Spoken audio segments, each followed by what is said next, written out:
Uh-huh. Uh-huh. Uh-huh. Hello. Welcome into Classic Wax, brought to you by the Beat Sessions. I'm your host, Mitchell Weary. Hope you're all having a fantastic Tuesday. It's been a lovely day here in Tucson, Arizona. A little bit chilly. It's nice that the cold has finally set in. But I've enjoyed my day looking at today's topic of discussion. We're going to be talking about Don Henley building the perfect beast, his second studio album, solo record released on this day, November 19th. Back in 1984, we're taking it back again, 40 years to 1984. I know we did that last week with Madonna and Like a Virgin, and we're going to do it again. If you're going to give me an opportunity to celebrate all the great records that dropped the year that I was born, I'm going to take full advantage of that and make it happen. Not to mention, this is a pretty amazing record for the most part. It's interesting going back, reading some classic criticism. I think that's the fun thing about doing classic reviews is, you know, what is the feeling about certain pieces of art after time changes, after time has allowed things to age. And it's always fascinating the way that certain pieces of art they almost seem prescient in their creation. Like, in a lot of ways, something might be before its time, and then 30 years or 300 years down the road, all of a sudden this whether it's a painting or whether it's a composition, whatever it might be, all of a sudden takes on a whole new meaning, has a whole new value based on what has happened in the world. And it's something that, you guys have asked me to jump aboard and do this, and I've had a hell of a time doing it. It's been a really fun addition to the channel. So I hope you guys are finding this fulfilling. If you are new to the channel, a little bit of housekeeping. We'll tidy things up here real quick for you. A couple caveats with Classic Wax. We are trying to look at albums that have a classic of appeal. It's some stuff that's had a chance to slow simmer and have an influence, have an impact. So it's got to be 20 years or older, anything that we talk about on this particular show. And of course, it needs to be released on the day that I do the show. So November 19th, here we are with this amazing record from Don Henley, and I'm really excited to jump into it and talk about it in a little bit. Before we get into all of this, though, please like the channel, subscribe, like this video, and share it. Do all the things to help me blow this project up in 2024. It really has been an amazing year. A lot of changes for me personally, so creating content hasn't always necessarily been an easy process, especially in the last 6 months. I know it's never easy, which is why I'm happy that I've stuck it out at this point. To be here almost 4 years after the fact is very special to me. It's cool that I've developed a relationship with many of you, many of you messaging back and forth, interacting in the comment section. It's such a rewarding thing, and I hope that one day I do get a chance to meet some of you in person, shake your hands, buy a drink. Hopefully we get to watch a show. Hopefully it's at a live music venue. I tell everybody, don't be shy. Like, if you ever see me, poke me in the back, say what's up. I'm always down to chill and have some conversation. And speaking of that, don't be shy. If you want to throw in a super chat while we're doing the live stream, it'd be great to interact with all of you guys, get your thoughts and opinions on this record and some of the other stuff that we're talking about. I think the big focus for this particular album review, I wanted to talk about, just pursuing a new identity as we grow older, as we grow into ourselves, as we discover new things that we like, as we discover there are things in the past that we don't necessarily care for anymore, and the way that all of that changes our tastes and our perceptions. And Building the Perfect Beast is a very interesting album. I think that being his second solo work, coming off of I Can't Stand Still, which he dropped in 1982, that album, his first solo effort, definitely establishing Henley as a legit solo artist. And I think that, if you go back and you look at the Eagles, and just the catalog of that band, and as far as Don Henley, I mean, he sang on Witchy Woman, he sang on Desperado, Best of My Love, Hotel California, One of These Nights, Life in the Fast Lane, Get Over It, The Long Run. I mean, there's so many signature Eagles tracks that, I mean, not only was he sitting there behind the skins, but to see these guys live, to see him in his element. It's not something that many people do at all, period, sing and drum, let alone do well. And so for him to have the level of talent that he does, and to still be able to perform. I had a buddy of mine that I work with who had a chance to go to Vegas, see one of those shows up in the Sphere, and said it was just mind-blowing, said it was just one of the coolest experiences that he has ever had. And Don Henley is 77 years old, so knowing that he's still showing up and throwing down energy for live crowds, and it makes sense. I mean, we all can pretty much assume that these type of individuals, they feed off of this, they thrive off of it. It's necessary for survival, and in return, us being able to watch them do that is necessary for our survival. So I love that it's one of my favorite things about live music, the reciprocity. As long as you're not overstepping bounds, as long as you're not being a fanatic, it's okay to be a fan, but don't get fanatical, just go to a show, go out on a nice dinner, have a drink and relax and just enjoy the moment, enjoy the fact that you're there with someone who's had the impact that they've had, who's about to leave the legacy that they're going to. I know it's a little off topic slightly, but talking about the Tyson Paul fight and Mike Tyson's weird little interview about legacy, I just think it's odd that he would say that it doesn't matter. And I get his point to a certain degree, it being tied into ego, and I guess that he's at a point in his life now where he's trying to be more centered and focused on the universal self versus the physical self, and what you leave as far as, that legacy and your actions and your behavior and all that stuff once you're gone.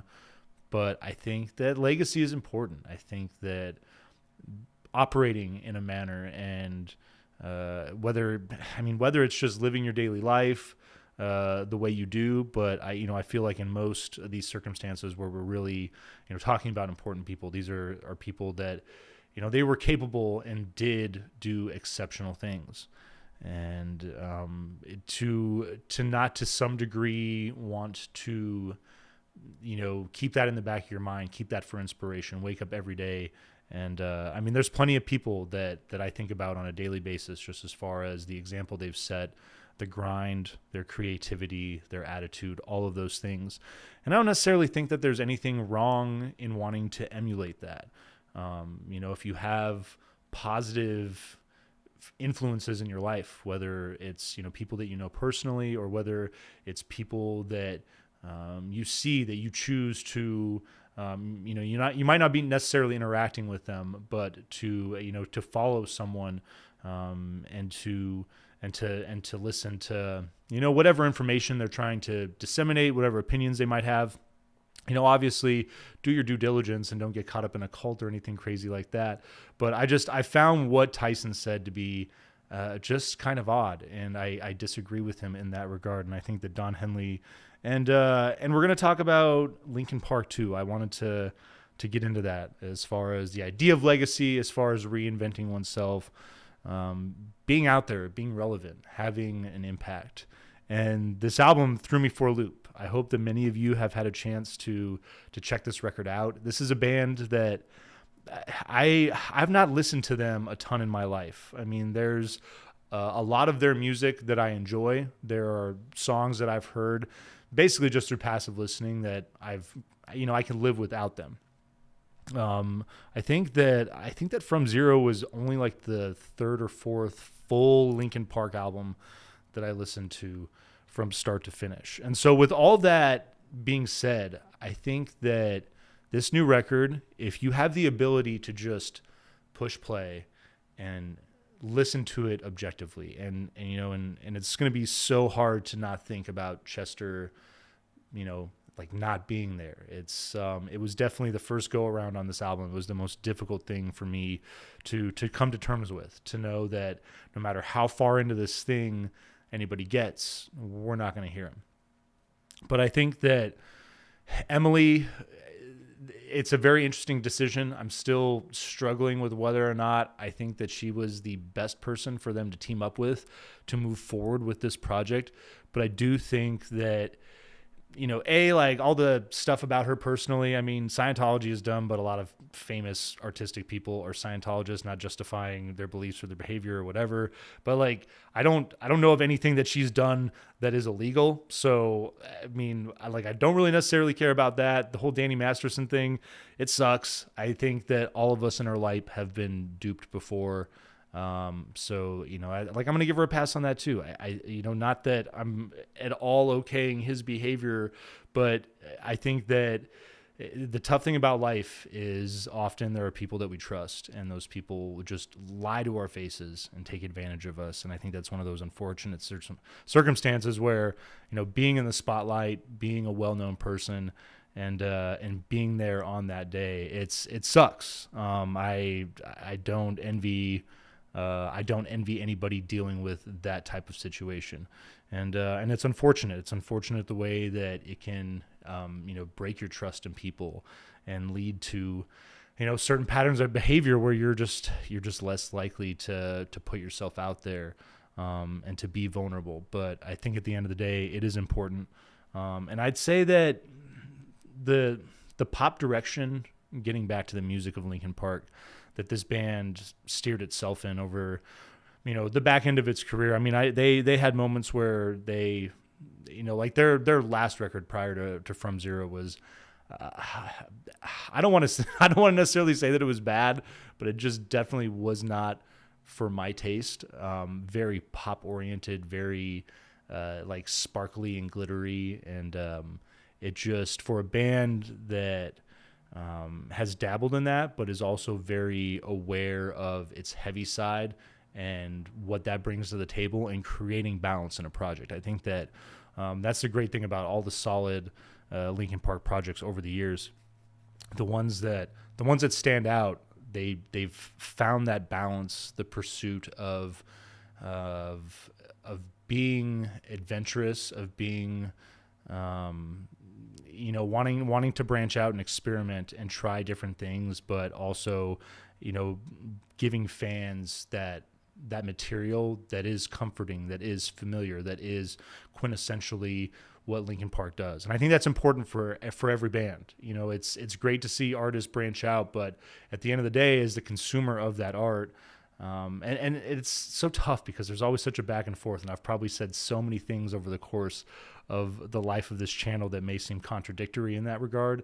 But I do believe in artists pursuing the creation of their art with the utmost intention of fulfilling the self, right? And if it resonates, it resonates. But it's great knowing that when you throw on certain records from certain bands, that you're gonna have that experience that drew you in the first place. There's this sense of nostalgia, this sense of familiarity. It's like seeing a friend that you haven't talked to in years, and you pull up and you have a beer and you just kind of pick up where you left off of. And I think that quality is important to people. And I think that as weird as this new record is, there's a lot of fans that are going to listen to this thing and still feel the familiarity.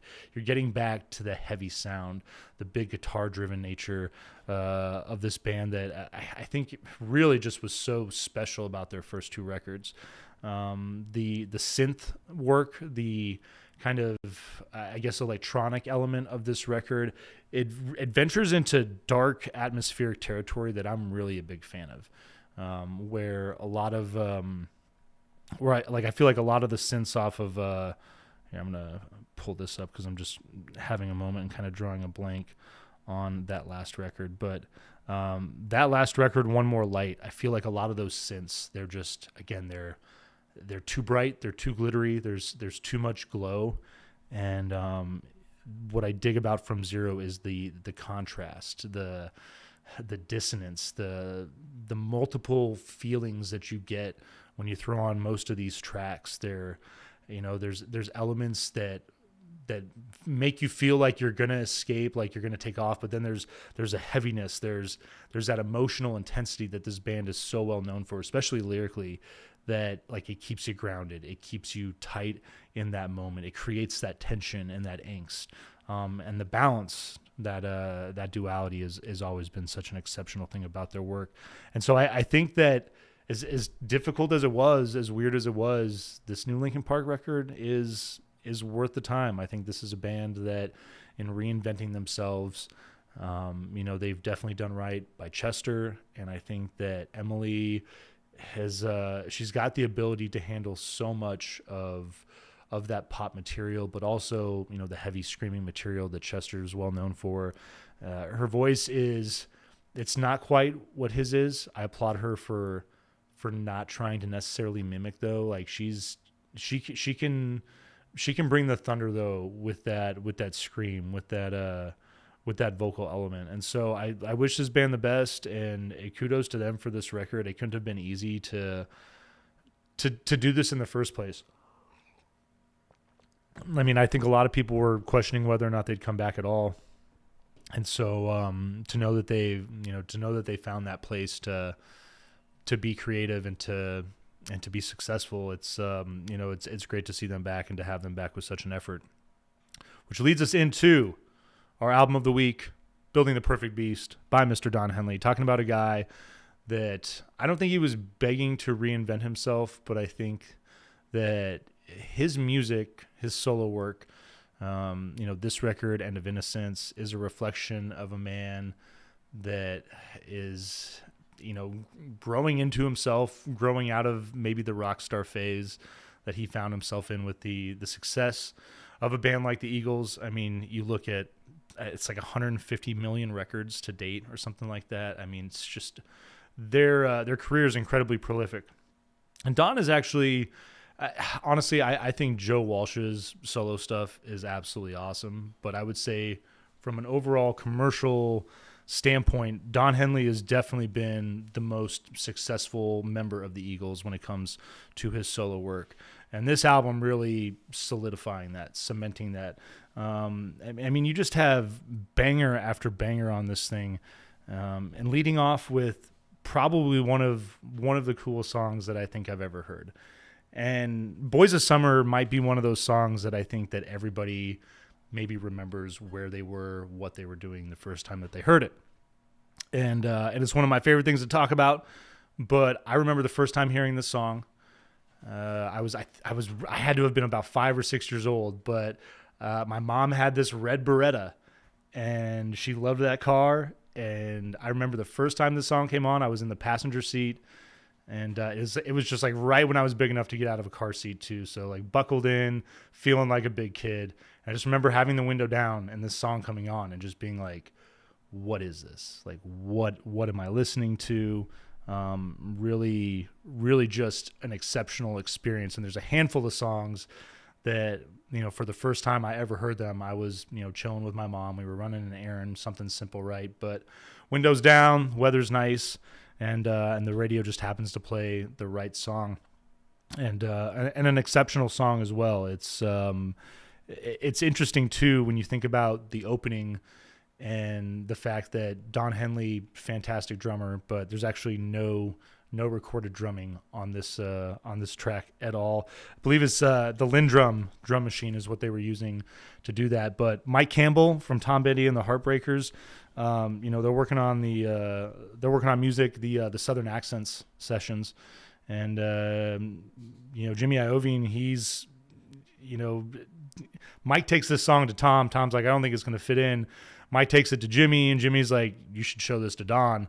And he does. And I mean, Don, he talks about how just immediately what was going on with this was so infectious. And it really is. It's a track that there's a sense of urgency and a sense of intensity. A song that is, it's so built on nostalgia and so built on looking back at something that was, while also, being built on the future. I mean, you think about all of the synth elements that went into building this particular song, and just the layers that build over it. It's one of the best album openers, I think, of all time, and easily one of his best songs. But I love that. I love that this album kicks off with that energy, and it just puts you immediately in the place that Don wants you in for the entire experience. This is a record that, it focuses on the intensity, of love and loss, but there's also a great balance of social commentary. And that's why I was so excited to talk about this record as well, because talking about Madonna and Like a Virgin last week, there's been a number of critics over the years that say pop music and politics don't mix, they don't blend, they have no business being together. The irony falls short, and I disagree. And I think that there's moments on records like Madonna's Like a Virgin where she is wholly calling out society for its behavior and for its attitude towards women. And Don Henley on this particular record, when he's not focused on love-worn heart sickness, he's focused on a very just insightful, edgy, funny perspective of the world and American culture in particular. I mean, the song All She Wants to Do Is Dance is I mean, you think about just the irony of that and the social commentary that's there, as far as the way it critiques U.S. intervention overseas and pretty much mostly in Central America at the time. But the fact that Don, there's no doubt that Don was in there with his collaborators and just like, hey, let's pull them out on the dance floor, let's make them dance, let's make them just look absolutely foolish while they're dancing along this song that is simultaneously criticizing them. It's always been one of my favorite things about that particular track. But I got a little off topic. Let's get into the track list here, because we are running a little bit short on time. But we talked about Boys of Summer, great collaboration between Henley and Mike Campbell there, and I love just the overall. You get Ben Montench of the Heartbreakers on this thing as well, and just a number of other great personnel that are working on this record. Lindsey Buckingham is working on this record. Belinda Carlisle drops down some backing vocals on a track. It's pretty cool. Just the A-listers that came together to help Don put this record together, and that opening track. I mean, I've always been a big Tom Petty fan, so knowing that that he went to work with Mike on that is and it makes you wonder. It's one of those cool things that, like, what would that song be like if Tom Petty had said yes to it and it had ended up on a Tom Petty record instead of a Don Henley record? It's tough to know if it would have had the same impact, if it would have the same legacy. I don't know. I don't think it would, to be completely honest with you. I think that Don is the type of guy that, given his trajectory as an artist, where he was at this point, was looking for a more sophisticated kind of adult contemporary sound. Is like lame, and as much as that sounds like him selling out, because I know that song, he gets a lot of criticism as well for the line out on the road today, I saw a Deadhead sticker on a Cadillac. And being a rock star, living the life of luxury that he has, I mean, there's definitely that angle of like, who are you to judge, right? But I love that critique, and it's something that I've argued for a very long time now. I think the Woodstock generation, the hippie generation, is they're kind of an unfortunate example of just the worst sellouts that are out there. Not all of them, but there's a reason that he wrote that line, and there's a reason that line still resonates 40 years after, why it still rubs some people the wrong way. And I think that that's one of the things that makes Don great in general, is that he's not afraid to throw down a lyric or two like that, get a little snarky, and kind of test the waters, see where that kind of stuff lies.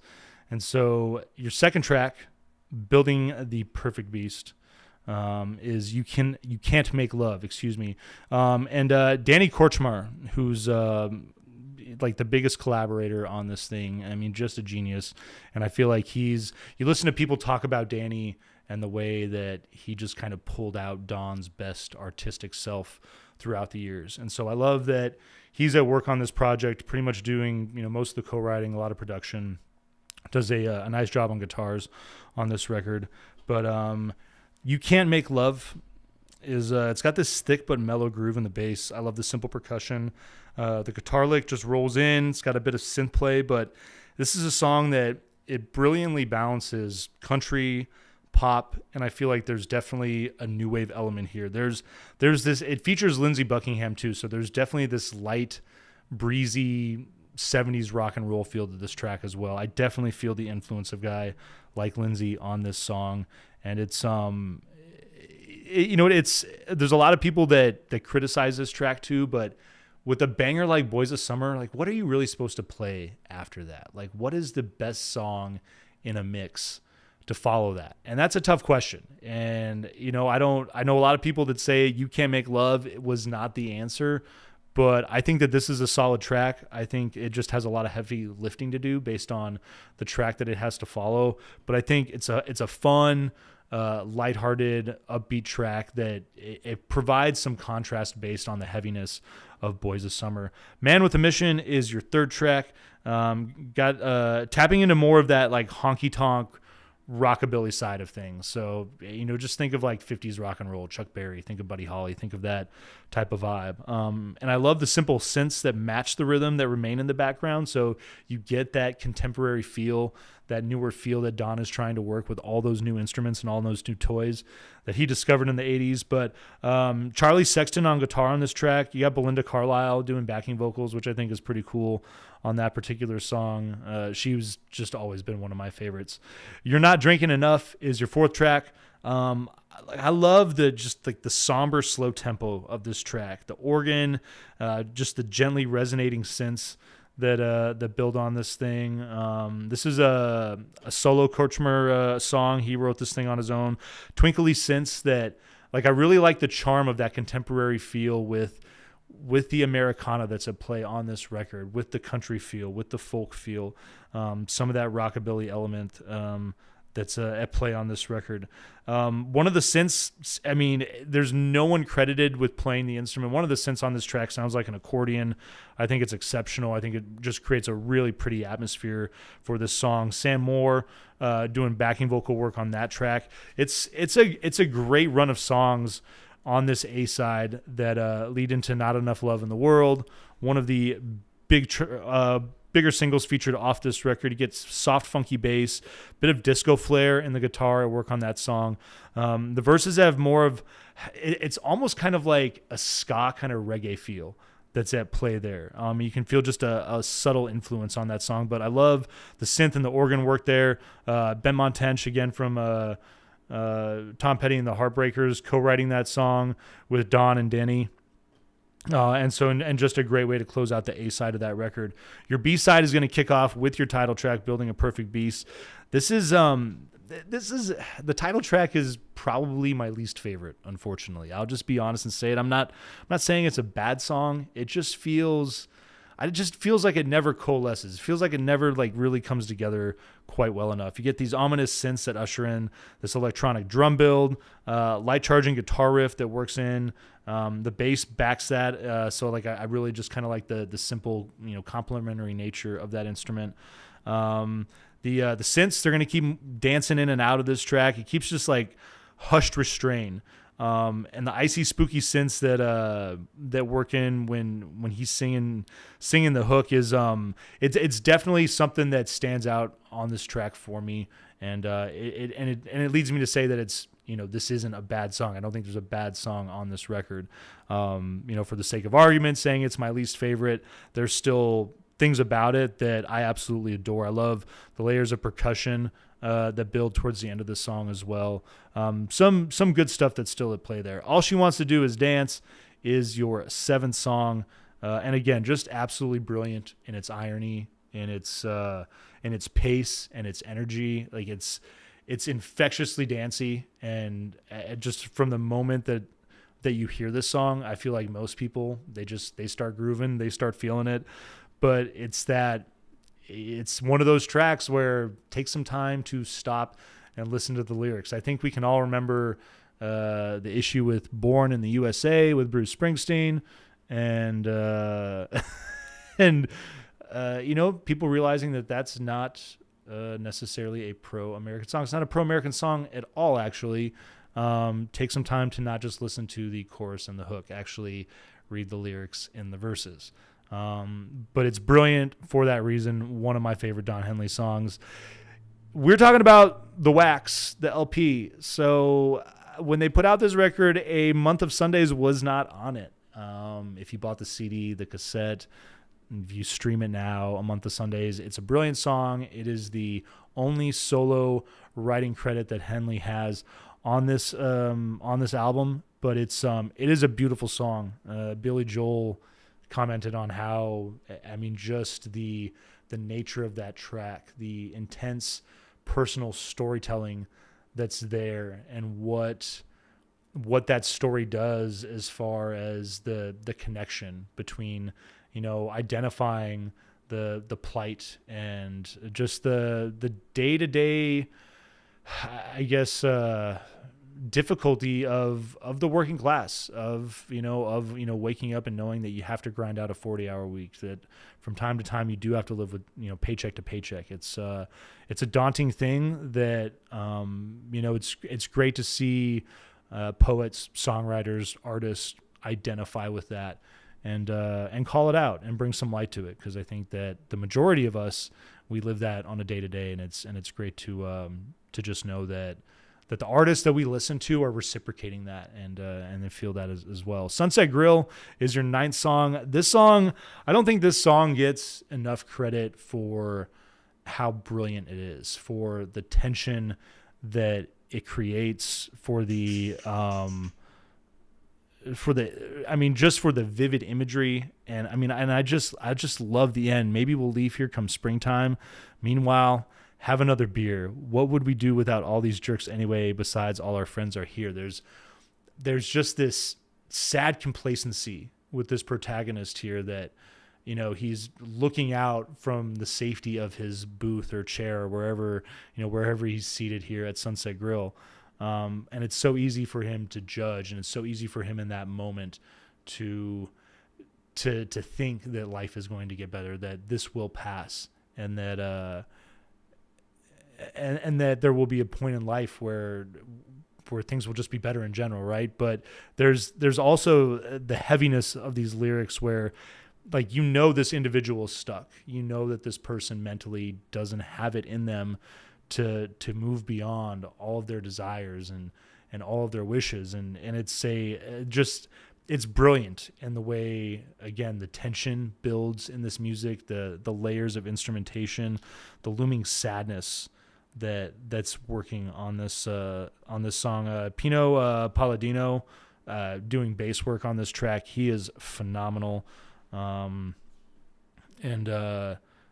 Loving Patti Smith and the harmonies that she's working with here. Her and Martha Davis did the harmonies on All She Wants to Do Is Dance, but I love that she gets a little bit of run here to back up Dawn on these tracks. But I love that Randy Newman is working on the synths on this song, and he was a big part of all the synth work on A Month of Sundays as well too. So him appearing on this record, getting some input, a very well-respected songwriter. Most musicians, I would say, have nothing but good things to say about that man. Driven with Your Eyes Closed. This is a track that, a lot of people might say that he was trying to do something like Life in the Fast Lane a little bit. I think it's fun. It's definitely not the most exciting or adventurous track on this record, but it's got a good edge as far as the way the electric guitar takes hold.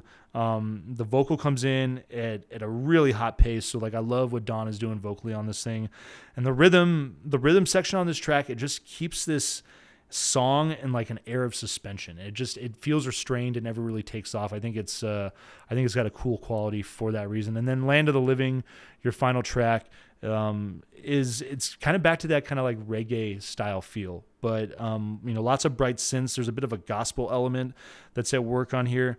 You think of the Doobie Brothers with Michael McDonald, Minute by Minute. I heard this song. This song kind of reminds me a little bit of the Doobie Brothers at that stage meets Phil Collins and what's going on with his solo vibe.